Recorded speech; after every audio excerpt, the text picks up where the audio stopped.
Hey ladies, welcome to the Smart Women's Guide to Telecommuting podcast and YouTube channel. So today I just want to introduce the concept of telecommuting. What is telecommuting?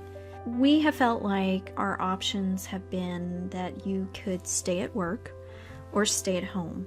And sometimes we would find a way to have an option where perhaps we worked for a company where we sold a product out of our home, or we would host parties, whether it was for makeup, cookware, home interiors.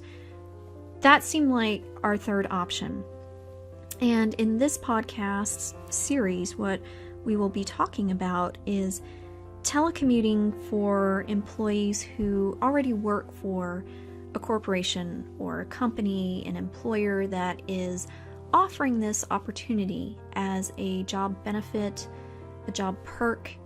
And when we talk about this, the assumption is that you're a good performer, you're a high performer, you are going to approach your boss with a proposal.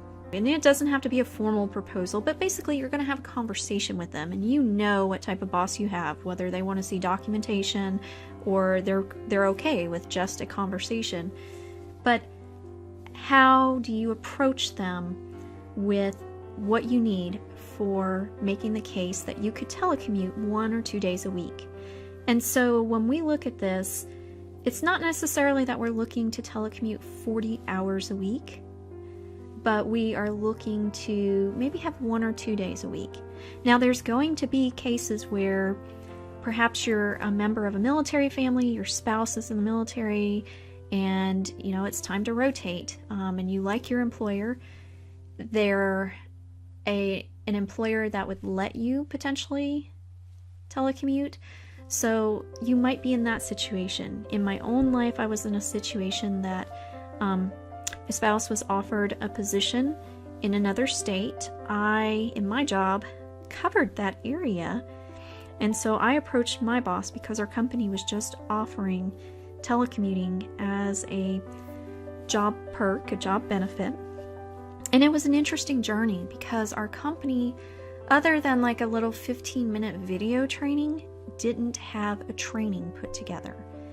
And so it really left it open to the supervisor, and it was quite a journey. In my case, I was a high performer. I would receive bonuses, all those sorts of things. And what I learned is that I had to help educate my supervisor, my boss. And eventually I was allowed to work full-time remotely. And over the time, I have had coworkers ask me, well, how did you do this? I've also had other supervisors, because I supervise a team of telecommuters myself. Those supervisors have come to me and said, how do you manage this? How do you hire people? How do you know who would be good at this, who you have to, potentially say no to? Like, how do you do this stuff? How do you actually document it as well? And so for us, in this conversation, this podcast, I'm approaching it the way I did and still do as an employee. As you listen to this, if you can think of any questions, please leave them in the comments below. The goal here is to help you. I just want to thank you for stopping by, and if you like this, subscribe, click the bell so you'll receive notifications, and stay tuned for our next podcast. Thanks.